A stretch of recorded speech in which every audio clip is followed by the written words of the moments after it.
Bismillahir Rahmanir Rahim. In Alhamdulillah, wassalatu wassalamu ala Rasulillah. To proceed, brothers and sisters and friends, Assalamu alaikum wa rahmatullahi wa barakatuhu. Brothers and sisters, today we're going to be talking about a very important topic. It's called transcending the isms, okay? Transcending all of these worldviews, these ideas that are permeating within our culture, within our society, within our community. And inshallah ta'ala, brothers and sisters, I want to go through some key isms that we can address intellectually, rationally, and using the Quran and the Sunnah of our beloved Prophet sallallahu alaihi wasallam.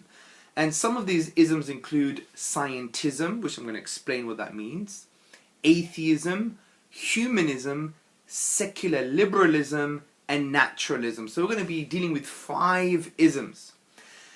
Now we have to understand that these isms are usually in the form of intellectual attacks concerning our religion, concerning theism, the belief in God, the belief in Allah, and concerning the fact that we hold on to the Quran and the Sunnah very dearly. And these ideological attacks, they come in various forms, via the media, via the popular press, via the influential structures in our particular society. So we have to understand this very clearly and become Muslims that are thinking Muslims. So we see and we understand the implications of certain aspects of modern culture, the implications of certain aspects of what the media says and what current politicians say and what influentials in our society say. Now, by the way, it's not an us and them mentality here, because many of these isms that we're going to be dealing with are not ideas that everybody agrees with in our society. There are many people from the non-Muslim community, academics and non-academics, that agree with our view as well. So it's not an us and them view here, but rather we need to take intellectual and moral leadership on these issues, inshallah. Now before we get into these isms, I want to give you a quote from Ibn Taymiyyah, and he said that there will come a time we will have to use the rational arguments of the Quran. And Ibn Taymiyyah, the 14th century theologian, may Allah have mercy on him, he was an amazing thinker, an amazing theologian, because he really understood the reality of society concerning various intellectual trends and social trends. And he thought, if this continues, there will come a time where we will have to go back into the Quran and derive its rational arguments, inshallah. Hence, Sufyan al-Thawri, one of the famous scholars of Islam, may Allah have mercy on him, he said, or rather he used to recite these lines of poetry. He used to say, when a man is used to contemplation, he will learn a lesson from everything. Now what does this really mean? This means that we need to revive this neglected ibadah, this neglected worship in Islam, which is reflection, pondering and thinking. Because it is through thinking that we are able to deal with these isms. Following on from this, no matter what the challenges, brothers and sisters, we can address these issues, because all knowledge is implied in the Quran. As Al-Ghazali, the 11th century theologian and philosopher, if you like, he said that all knowledge is implied in the signs and indications of the Quran. So let's deal with these isms and schisms, if you like. The first one is going to be scientism. Now what does scientism actually mean? Scientism basically is the view that the scientific method is the only method to render truth claims about world and reality. In other words, science and its method is the only way to come to truth. It's the only way to derive truth. It's the only way to form conclusions about the world and reality, man, life and the universe. Now, this is not true.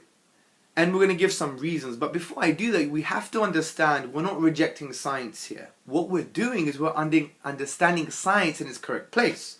We're understanding what science is and what its scope is. But there are a few people, not academics by the way, because they understand that scientism is incoherent, but rather the popularizers like Richard Dawkins or Professor Lawrence Krauss, or we have other popularizers in the media, on the web, what I would like to call the neo-atheists, apologizers, if you like, yeah? they come across with this narrative, they assume this narrative that science is the only way to form conclusions about life and the universe and truth. But this is not true for the following reasons. Number one, scientism is self-defeating because it claims that the scientific method is the only method to form conclusions about truth and about life. But that statement itself cannot be proven scientifically. So it's self-defeating. It's like shooting yourself in the foot. Because the statement, science is the only way to form conclusions about reality and about truth, cannot be proven by science. It's a metaphysical claim. It's an assumption. It's a philosophical presupposition. It's a philosophical axiom, if you like, which means a self-evident truth. And it can't be justified using the scientific method. So the irony is that the thing that it's implying can't even prove its own statement. So it's saying science is the only method to form conclusions about truth. Science is the only way to truth. Okay, well, if that's the case, can science prove that statement, which says science is the only way to truth? No, it can't. So it's self-defeating. Secondly, scientism cannot prove necessary truths like mathematics and logic. In actual fact, you need mathematics and logic before you have science. So for science to say, or scientism to say, you know, science is the only way to form truth about things. Okay, well, can science prove mathematical truths? Can science prove logical truths like 1 + 1 = 2? Now you may say, well, that's directly from experience. No, it's not. Let me give you an example. What is 1 fufula plus 1 fufula? It's 2 fufulas. Now you haven't had any empirical sensory observation of a fufula. You don't even know if a fufula exists. But you know 1 of something plus 1 of something is going to be 2 of that thing. This is a logical, necessary structure in your brain. So it transcends science, and you need logic and mathematics before you have science. So we can't claim now that science is the only way to form conclusions about things, because it can't even prove the conclusions of mathematics. The third point is science cannot prove other sources of knowledge that are really necessary. Now, in epistemology, which basically means the study of knowledge, the study of belief, there are some sources of knowledge, and one key source of knowledge is called testimony, which is basically relying on the say-so of others. Interestingly, the scientific method requires testimony. If you study the scientific method, if you go to the Berkeley website and you look at the scientific method, you could Google this yourself. The consensus of scientists or the results coming from other papers from other scientists are necessary for you to form conclusions about your own experimental data, okay?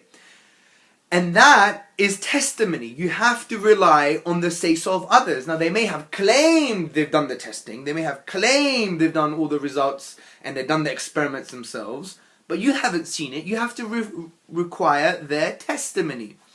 So interestingly, a lot of our beliefs is based on testimony too. For example, the majority of us, we believe that the world is round. Prove it. Many of us can't actually prove it. We haven't gone to the highest point on Earth to see the curvature of the Earth. We haven't flown from England all the way around back to England. So you know if you fly in a straight line, you're going to end up back into England, for example. So that means the world is round. Many of us have never done that. We've just seen pictures, photographs, and we learned it at school. All of these are testimonials. We have to believe someone is saying that this is an image or a map of the world. We have to just believe that based on the say-so of others. Now you may think, but everyone believes it. That's true, but that's still testimony. And interestingly, the thing that science requires, which is also testimony, can't be proven by science itself. It's another source of knowledge. So it shows that science is not the only way to form conclusions about things. We need this shared information via different sources of knowledge. To highlight this, interestingly, I had a debate with Professor Lawrence Krauss, and he was like, evolution is true. And I said to him, okay, fair enough. Prove it. And actually I asked him, have you done all the experiments yourself? Because he said, everything must be proven by experiments.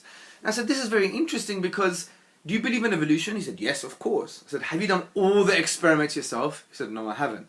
There you go. You have to believe the testimony of other scientists or other conclusions or other philosophies. So testimony is a valid source of knowledge.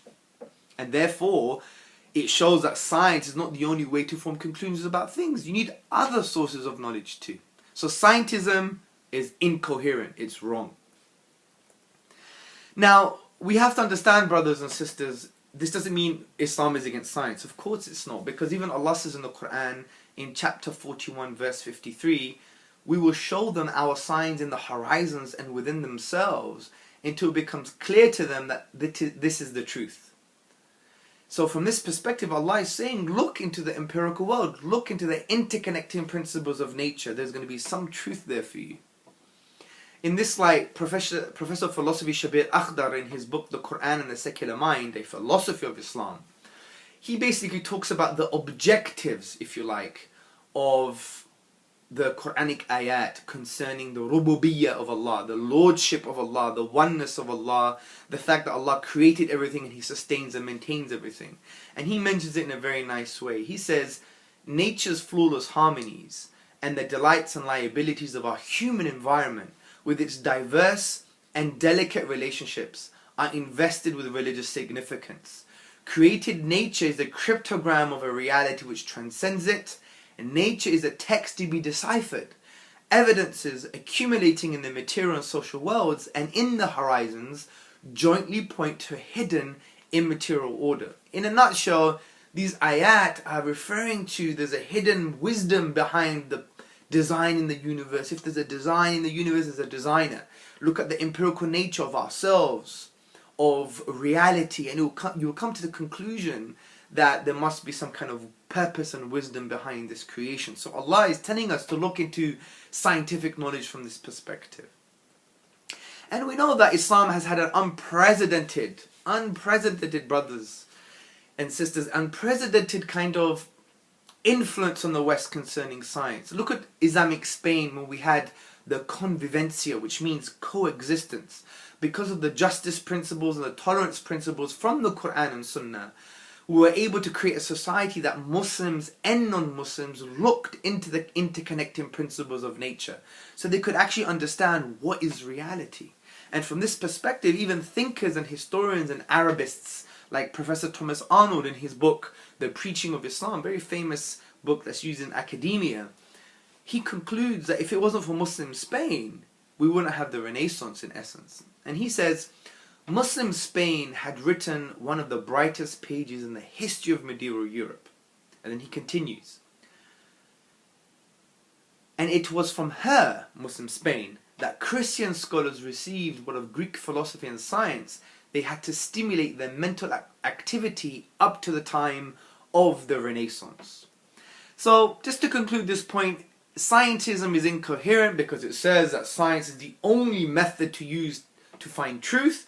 This is not true. As we discussed, there are other sources of knowledge like testimony, which science can't prove, mathematics and logic, it's self-defeating, and everything else we just mentioned. So let's go to the second ism, atheism, which basically says there is no evidence for the existence of God, or the evidence available is insufficient, or the rejection of a divine, the rejection of a designer, a cosmic designer, the rejection of God. Now, interestingly, Allah subhanahu wa ta'ala doesn't really focus in general on atheism, because atheism from this perspective is what we would call an emotional aberration. It's a psychological state. I don't think it's an intellectual state.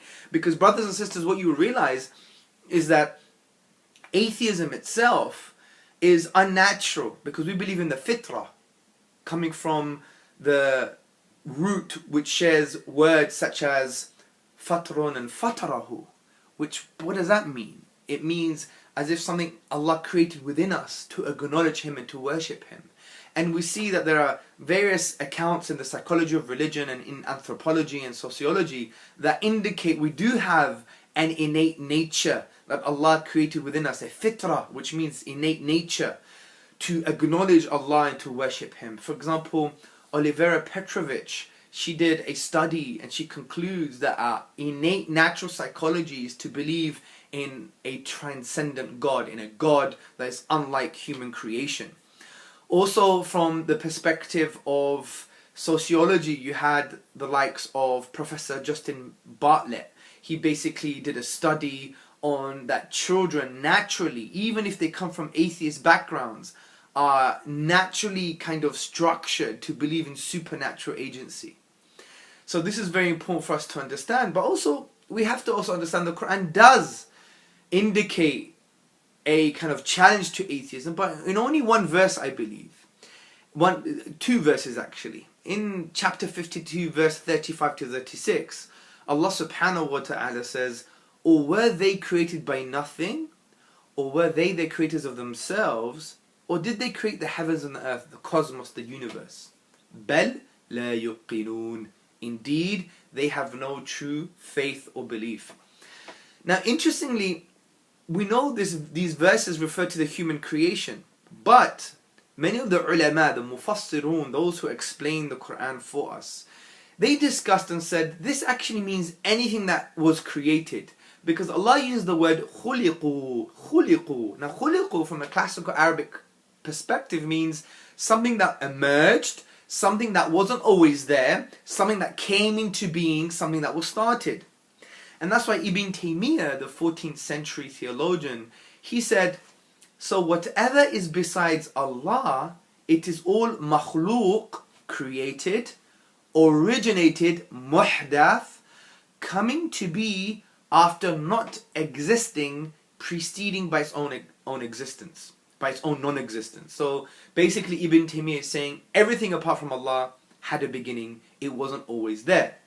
So if we apply these verses properly and we understand them, we will understand or come to the conclusion Allah is giving us four logical possibilities. Four logical possibilities on how anything came into existence, which includes the whole universe. And these are the four logical possibilities. Number one, it was created from nothing. Number two, it created itself. Number three, it was created by something else that was created. Or number four, it was created by something uncreated. Now, could the universe be created from nothing? Well, what do we mean by nothing here? What we mean, brothers and sisters, is the absence of something or the absence of that thing. So the universe wasn't there. So could it come into existence just via or from nothing? Of course not, because we could even establish this mathematically. 0 plus 0 plus 0 is equal to 0. Exactly. So when you have nothing plus nothing plus nothing, you're always going to have nothing. And that's why P.J. Zwart, in his publication About Time, he says, if there is anything we can find inconceivable, is that something could arise from nothing. Now you may have some atheists who say, popularizers, not academics, they'll say, what about the quantum vacuum? Things pop into existence by nothing. Now, brothers and sisters, the quantum vacuum is basically, just imagine I had a big hoover, like a cosmic hoover, and I sucked away all particles in the universe and all radiation. What you'd have left is the quantum vacuum. And they say that's nothing, but you have particles emerging from this nothing. That's not true, because the quantum vacuum is still something. It's something physical. It's a sea of fluctuating energy. Go to any thinker, any cosmologist, any physicist, they will never claim that the quantum vacuum is the absence of something. It's still something. So that contention is not very valid. So we know the universe couldn't come from nothing. What's the next one? Could the universe create itself? Well, this doesn't make sense either, because that means that the universe was in existence and not in existence at the same time. Because for the universe to create itself, it means it once wasn't there and then became there, because it means it was created. But to create itself would require us to believe that it was there before it was there for it to be there. Confused? Exactly. Let me make it easier for you. Could your mother give birth to herself? Exactly, your mother couldn't give birth to herself. It's just an impossibility. So the universe couldn't create itself at all. Now the next option is, could the universe be created by something else created? People may agree, because even in our tradition in Islam, we believe there was something before the universe for the universe to be created. As Allah and the prophetic traditions, the ahadith, they mentioned smoke. There was this type of smoke, and then the whole cosmos was created. So someone may argue, well, maybe the universe was created by something else created. Maybe. But is that an ultimate explanation? Of course not. Let me explain why. Because if ultimately the universe was created by something else that was created, maybe smoke or whatever you want to call it, then what created that? And if you argue, well, something else created, then what created that? Then you may argue, well, something else that was also created. Well, then what created that? If that goes on forever, you would never have the universe in the first place. Let me give you another example. Say this universe that we live in today, this cosmos, this universe is called Universe 1. And Universe 1 was as a result of Universe 2. And Universe 2 was as a result of Universe 3. And Universe 3 was as a result of Universe 4. And Universe 4 was as a result of Universe 5. And that goes on forever. Would we ever have Universe 1? No. Let me give you another example. Say I'm a sniper and I want to shoot something. I want to shoot the wall. And before I could shoot the wall, I have to ask permission from the sniper behind me. But if that sniper also has to ask permission, and that permission goes on forever, am I ever going to shoot? Of course not. So the point here, brothers and sisters, is that we couldn't say that the universe ultimately was created by something else that was created. Because if that goes on forever, then we wouldn't have the universe in the first place. Because I like to make a joke out of it sometimes and say, well, if this universe was ultimately created by something else that was created, then what created the created thing that created the universe? And what created the created thing that created the created thing that created the created thing that created the universe? Hold on a second, and what created the created thing that created the thing that created the thing that created the thing that created the thing that created the universe? And if that goes on forever, you'll never have a universe in the first place.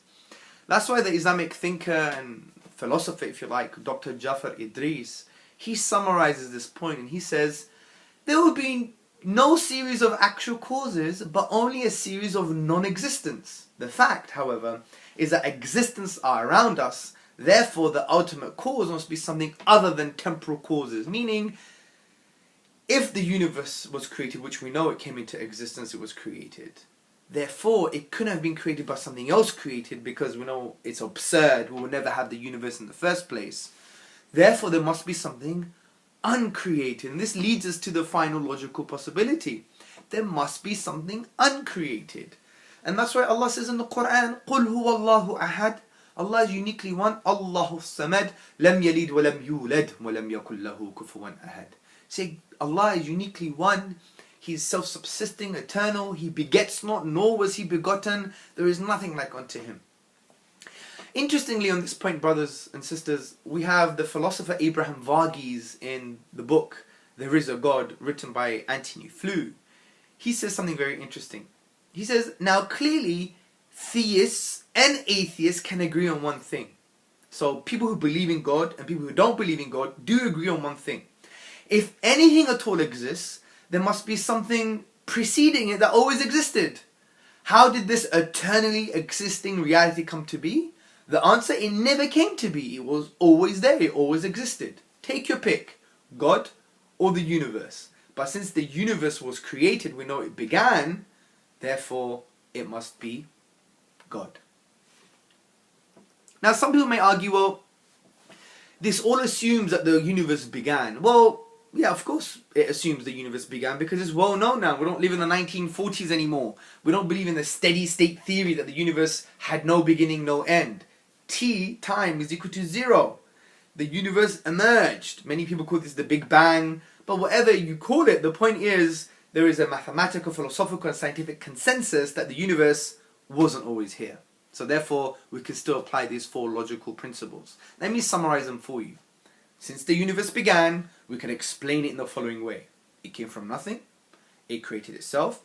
It was created by something else created, or it was created by something uncreated. We know it couldn't come from nothing, as we discussed. We know it couldn't be created by itself, as we discussed. We know it couldn't be created by something else that was created. Therefore it was created by something uncreated. And this makes sense of God, of Allah subhanahu wa ta'ala. Because this uncreated creator, brothers and sisters, he must be eternal, because he's uncreated. If he's uncreated, he's always there, eternal. He must be transcendent. What does that mean? Basically we're saying لَيْسَ كَمِثْلِهِ شَيْءٍ, as the Quran says. There is nothing like unto him. Transcendent means, as Ibn Taymiyyah explained, that creation must be distinct and disjoined from the creator. For example, if I were to make my laptop, do I become the laptop? If I were to make this wall, do I become the wall? Of course not. I am distinct and disjoined from the wall. Similarly, Allah created the universe. He's not in the universe. He is distinct and disjoined from the universe. Also, Allah must be powerful. There are, I believe, 10 to the power 40 or 10 to the power 80, which is 10 with 80 zeros, atoms in this universe. That's a lot of atoms. If we just take one atom and we split it, there could be a whole nuclear explosion, for example, a release of an immense amount of energy. So the one who created that one atom plus all these billions of atoms is also going to be very powerful. Also, we know that this creator must be knowing or intelligent, because if I were to, for example, take my watch off, let me just take my watch off, and I were to drop it, why does it fall? Because of the law of gravity. So someone who creates a law implies a lawgiver, and a lawgiver implies knowledge or intelligence. So when we keep on thinking about these things, we understand that, you know what? Not only is there an uncreated creator, but this uncreated creator must be God, must be Allah, because of what we're just discussing. He is powerful, He is transcendent, He is knowing, and we're forming the conclusion of our understanding of who God is, namely who Allah is. So from this perspective, brothers and sisters, atheism is false because we have a very powerful argument against atheism. The next ism is humanism, which basically says you can be good without God. That's true. But I want you to understand is that when humanists say you can be good without God, they're assuming that good is objective. So we do agree, and even the Quran agrees, and the Prophet ﷺ in various hadith, when he praised non-believers because of their justice or because of the compassion or because of the charity, these things were objective, and we knew not only were they objective good, but we could understand and appreciate that non-Muslims can have good behavior. We really appreciate this. We don't have a monopoly on good behavior. But humanists say you don't need God to be good, which is true in a sense of, do you need God to tell you what good is? Some good. No, because some of them are based on our nature, which the Quran and the Sunnah agree with. But they're assuming that good is objective. For example, killing a 5-year-old, an innocent 5-year-old, is objectively morally wrong. They would agree that. They're not saying it's subject to their own opinions, to their own minds, or to their own feelings. They would even say, even if the whole world were to come together and say it's okay to kill a 5-year-old, they would still say no, it's still objectively wrong. That position, brothers and sisters, requires God's existence. So humanism fails because they want to deny God and say you can live a good life without God, which may be true. But if you believe and you have that conviction, that sense of ought, that we know something ought to be, that itself requires God. So it's a self-defeating worldview. You can be good without God. Well, maybe, but you can't have good without God, and that's the point. And that's why Professor of Theology and Ethics Ian Markham, he writes, embedded in the word ought, like something ought to be, a moral sense, is the sense of a moral fact transcending our life and world. The underlying character of moral language implies something universal and external. So what we're trying to say here is, brothers and sisters, that you can only have objective good if God exists. So you may be good without believing in God, like you may have some good behavior, and you may, for example, find what good is without God, but you can never have good without God. You can never have good in an objective sense. And the humanist and humanism assumes that good is objective. If it's objective, then it means God must exist. Now why? Because God is the only idea, the only concept that transcends our subjectivity. Because we all differ. Because we all have our own sense of personal kind of opinions, whether it's based on feeling or based on our own subjective internal brain experience. And this is why Professor Ian Markham, he says, God explains the mysterious ought pressing down our lives. And God explains the universal nature of the moral claim as God is outside of the world. And God the Creator can both be external and make universal commands. So in a way, God is the only kind of objective reference point. He transcends human ikhtilaf, human differences. So from this perspective, brothers and sisters, God is the only basis, the only foundation to ensure that morals are objective. And if you don't have God, what's left? Well, some people claim you have biology and you have social consensus or social pressure. And they say, therefore, you can have objective morals. No, you can't. Because let's take biology first as an example. Look what Charles Darwin said in the 19th century. He gave a very interesting example. And he said, if men, human beings, were reared under precisely the same conditions as the hive bees, there can hardly be a doubt that our unmarried females would, like the worker bees, think it a sacred duty to kill their brothers, and mothers would strive to kill their fertile daughters, and no one would think of interfering. That's if we were reared just like the hive bees. Now you could even think, well, if we were reared according to the same biological conditions as the nurse shark, well, therefore we would think it's okay to rape women, because the nurse shark wrestles and basically shoves its mate, which is tantamount to rape. It is no wonder Bentham, he basically said that human rights from a Darwinian perspective is nonsense on stilts. It's just elevated nonsense. Because it's true. Because biology renders morals meaningless. It's just a reaction. It's just a response to certain conditions. And they don't have any ultimate objective meaning. Like morals have evolved like our unwanted hair, nose hair, or our teeth. And that's why philosopher of science Michael Rules, he explains this well. And he says, morality is a biological adaptation no less than our hands, feet and teeth. Considered as a rationally justifiable set of claims about an objective something, ethics or morals is illusory. I appreciate that when somebody says love thy neighbor as thyself, they think they're referring above and beyond themselves. Nevertheless, such reference is truly without foundation. Morality is just an aid to survival and reproduction. Now, some people claim, what about natural selection? Natural selection formulates the basis for objective morals. No, it doesn't.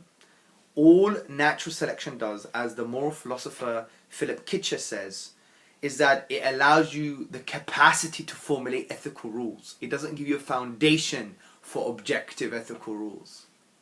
So we know biology can't be a basis for objective morals. What about human consensus? That we come together as human beings and we agree on something that makes it objective. No, that's not true. Because human society is based on what? One subjective individual plus another subjective individual plus another subjective individual plus another subjective individual. So you have all of these subjective individuals. So subjective individuals plus more subjective individuals, you're going to have just more subjective individuals. It cannot form an objective basis. So social pressure or people coming together to form conclusions about things, especially moral things or moral realities, can never be objective because it's based on human subjectivity. And if we were even to claim that society can provide a foundation for objective morals, then there'll be some problems, because we will have to say that what happened in Nazi Germany in the 1940s was a good thing, because they came together as a German society to say it's morally okay to kill 6 million Jews. But we know that's wrong. But to claim that your source and foundation for objective morals is society would mean you can't disagree with what happened in Nazi Germany. So from this perspective, brothers and sisters, we see that God is the only foundation for objective morals. As He created the whole universe, He knows us better than we know ourselves. His commands come from His good nature. And therefore what He commands is good because He is good, and He defines what good is. Because that's His nature by definition, as Allah is Al-Qudus, the holy, the perfect.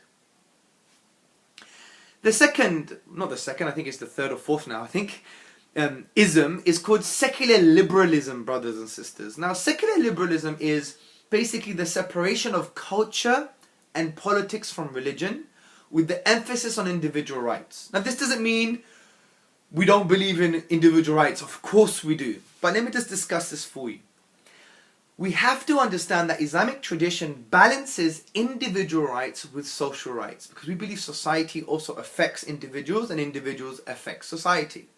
And we also believe that you can't divorce politics away from Allah, because Allah knows us better than we know ourselves. So this, in a summary, is secular liberalism, the divorcing of God from politics and emphasizing just on individual rights, not social rights as well.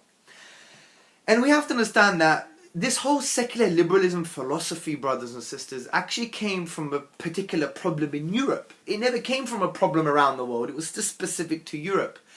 Because what happened was, you had the Catholic Church in the Middle Ages. They used to use the forceful arm of the state to prevent any thinking that was against its own doctrine. So it basically oppressed people. And that created or facilitated the likes of Martin Luther, who was the reformist, the Protestant reformist if you like. He wrote a thesis attacking the Catholic tradition, and he pegged it on a church door in Wittenberg, attacking the Catholic Church, the Catholic tradition. And that facilitated a huge kind of emotional, intellectual environment, coupled with trade laws and all these funny things that happened in Europe. That you had the 80-year wars, the religious wars, the 30-year wars, the massacre on St. Bartholomew's Day. I mean, Europe suffered a lot because of religion. And therefore, they had to emerge with this doctrine, which was liberalism or liberal secularism. Because they said, fine, God is not making sense. He can't deal with our society because we're killing each other. So everything has to be very personal and very individual. So let's focus on individual rights outside of religion. So this whole secular liberalism came from a particular product, which was the European history. Now, what some secular liberals do, they say everyone must share this worldview and political framework. No. Why? Because you're just assuming that everyone has the same shared European experience. But when we look at the Islamic history, there was an amazing harmony, generally speaking, by the way. Not that our history is perfect, but generally speaking, there was an amazing harmony between the people in power and the scientists and the thinkers. And there was this amazing harmony. So we didn't have the same problems that Europe faced. So we have to understand it from that perspective. Now, the Quran obviously deals with this in a very firm way. In chapter 5, verse 50, Allah says in the Quran, "Then is it the judgment of the time of Jahiliyyah ignorance they desire? But who is better than Allah in judgment for people who are certain in faith?" Meaning Allah must be involved in your life, in your social political life. And also when we read the Quran and Sunnah, we understand that there is a balance between individual rights and social rights. It's not just based on the individual. So, how do we deal with this ism, secular liberalism? Well, we've understood the context, which was based upon the oppression of the Catholic Church. And then the thinkers like Hugo Grotius, Thomas Hobbes, John Locke and Samuel Pufendorf, they had to create a doctrine, a philosophical doctrine, which was therefore to emerge as secular liberalism, which was to say God therefore is away, we must divorce him away from society, it's just about an individual thing, not about politics. And that we just have to focus on the individual rights. As Professor Jean Charvet, in his book Human Rights and Liberal Project, he basically says that they had to form an individualistic doctrine of what the human being is. That we see the human just as an individual, not really connected to society. And that's quite flawed, because we know the individual in reality is affected by society, and society affects the individual as well. So from the onset, although they thought they had to produce this doctrine to prevent bloodshed, they didn't think about it very carefully. And this is why Professor Ian Hunter from the University of Queensland, he actually discusses this about liberal government, that it's tied to a political, historical narrative, which is quite shallow. He says, liberal government, together with the associated phenomena of political secularism, so secular liberalism, arose in response to particular historical circumstances which remains tied. And he continues, the philosophical shallowness of liberal orders is a direct outcome of the historical emergence. So in essence, they're saying this whole secular liberal paradigm came from a certain historical context that only belongs to Europe. Not everyone shared the same historical experience. So why are you assuming that everybody has to share now your new political world order? No, it's not the case. Maybe there are other worldviews that were able to balance between individual and social rights, and were able to balance between religion and society. Not everyone suffered the same way as Europe has suffered, and that's why Professor Ian Hunter is saying this is one of the failures of secular liberalism, because it's based on a particular historical context that not everyone shares.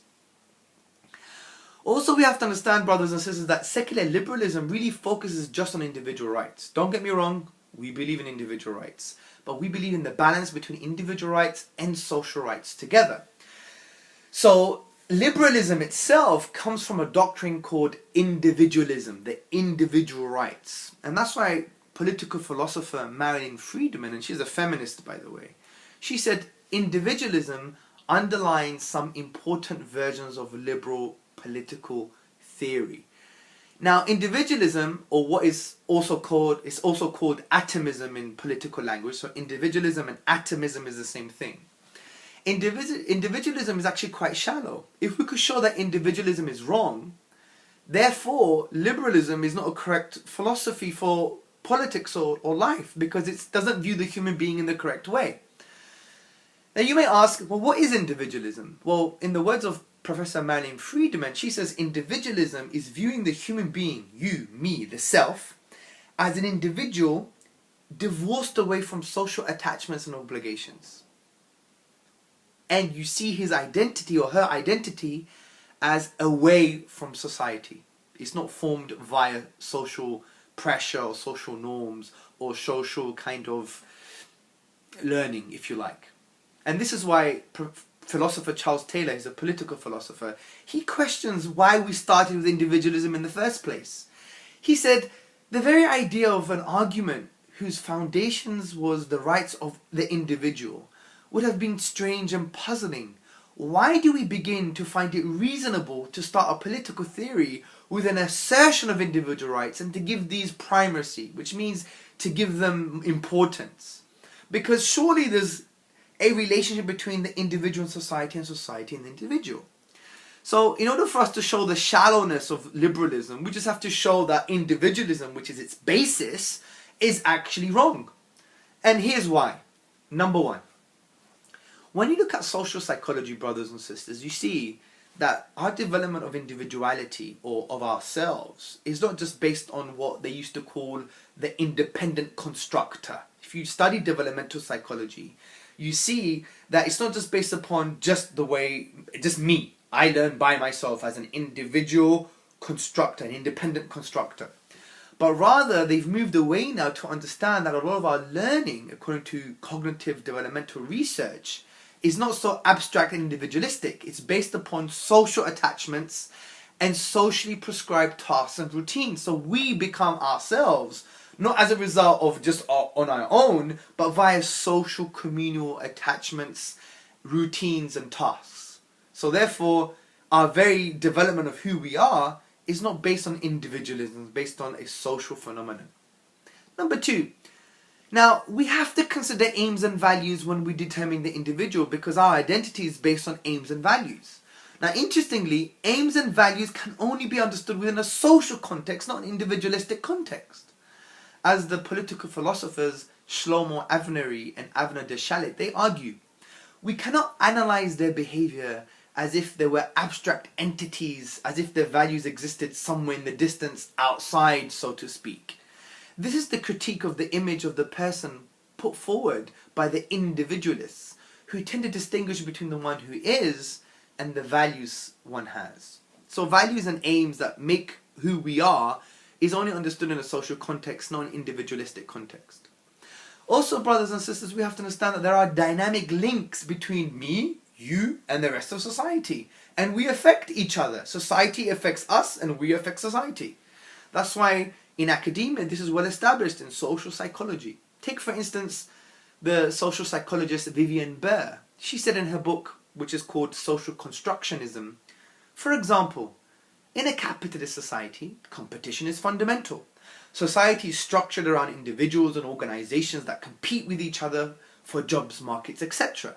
So that where competition is a fundamental feature of socio-economic life, what you get is competitive people. So if you have a society like capitalism that basically focuses on competition, you're more likely to get people who are competitive in society. And that's so true. When you generally analyze capitalist and non-capitalist nations, you see capitalist human beings within a capitalist society, they're far more competitive. So society does affect us, and we affect society as well. So from this perspective, brothers and sisters, we see that secular liberalism, the way to deal with this ism is in two ways. Number one, we understand that secular liberalism came from a specific European historical context, and that makes it shallow because not everyone shares that context, and it assumes that the only way to have peace is to basically move God away from the picture for politics and just to focus on the individual. And this is not true, because if you look at Islam, it never had that historical problem.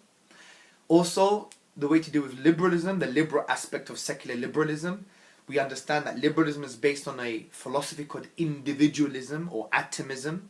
And individualism is the view of the self being divorced away from social obligations and attachments, as per the words of Professor Marilyn Friedman. And we know this basis, individualism, the basis for liberalism, is wrong because of aims and values that make up who we are actually understood in a social context, not an individual one. The way we develop cognitively, our brains are developed by social attachments and routines and tasks, not the independent constructor, the individualistic constructor, as the past developmental psychologists talked about. And also that we understand that there are links between society and individual and society. So this means the basis for liberalism, which is just to focus on the individual, is false. So therefore secular liberalism is false from this perspective. Finally, brothers and sisters, let's deal with the last one, which is called naturalism. And this is very important because it deals with atheism and it deals with so many different things. What is naturalism? Naturalism is the worldview, brothers and sisters, that this universe is a closed box, okay? There's nothing outside of this universe, and if there is, it doesn't affect the universe. And everything inside this box, everything inside this closed universe, can be only understood by physical phenomena and physical processes. So supernatural doesn't exist. Zero. Well, you know what? This is the philosophy of many scientists, unfortunately, and it's the philosophy of many atheists, because no matter what evidence you give right into their face, they'll reject it, even if it supports the supernatural, because they have this presupposition. These are the lenses in which they view the world. So that means they never allow to entertain any evidence that would indicate the supernatural, because they have these lenses.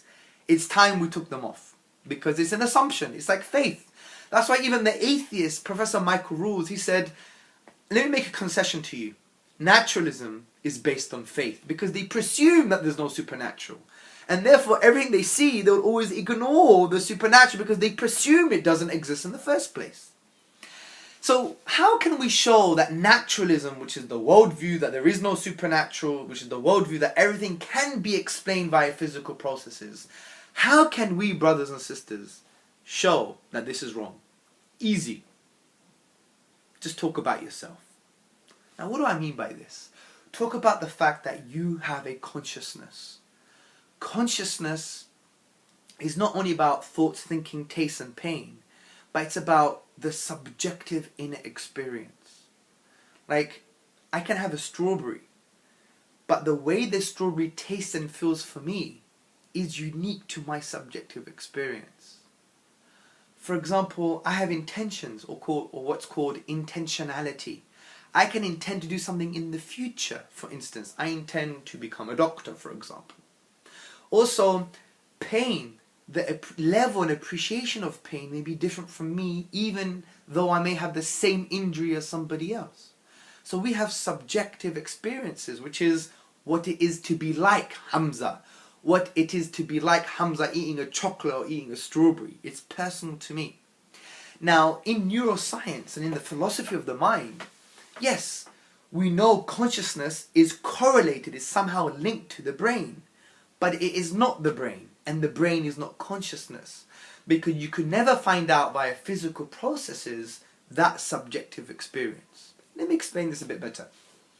Say I have a chocolate in my hand, okay? This is a chocolate in my hand, and I'm eating it. Now, the neuroscientists, they could find out that I'm eating something. They could even find out, brothers and sisters, that I'm eating chocolate. But they could never find out, ever, even if science advances a million years, they could never find out what it is like for me to eat a chocolate. Because this, even the language, what it is like subjectively for me, is a non-scientific language. It's a non-scientific phenomena. It's immaterial. It's mental, not brain. It's mental. It's my own personal experience. They will never be able to find out just by looking at electrochemical firings in my brain. This is what you would call the hard problem of consciousness. And this is something that Professor David Chalmers, he discussed in his book, The Character of Consciousness. And it's called the hard problem, which is that materialism, naturalism, physicalism, anything physical in terms of a process or function can never explain or tell us what it is like for Hamza to eat a chocolate. So from this perspective, we could see consciousness in the brain as different, but also in the following analogy. Take, for instance, a car and the driver. The car is the brain, the driver is the consciousness. If the car doesn't work, no matter what consciousness does, nothing's going to work. But also, if the driver is not working, then the brain's not working either. So we know they're both correlated, they're both linked, the driver and the car, but they need each other, for instance. Okay, there is this link. But we have to understand that they are not the same thing.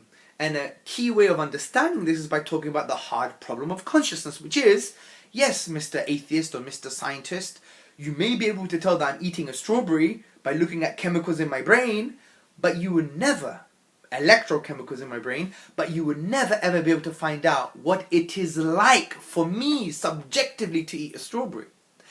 And that itself is a fact of consciousness, and that cannot be explained, brothers and sisters, by scientific or natural processes. And that's why in the book, The Character of Consciousness, Professor Chalmers, he discusses certain attempts by scientists and materialists and naturalists to explain this phenomena, and they've all failed. And he mentions certain strategies they use, which are failed strategies. The first strategy, he says, is they simply explain something else. The naturalistic researchers, the materialistic researchers, they basically say the hard problem of consciousness, which is what it is to be like, cannot be explained scientifically, so we just ignore it or we deny it. For example,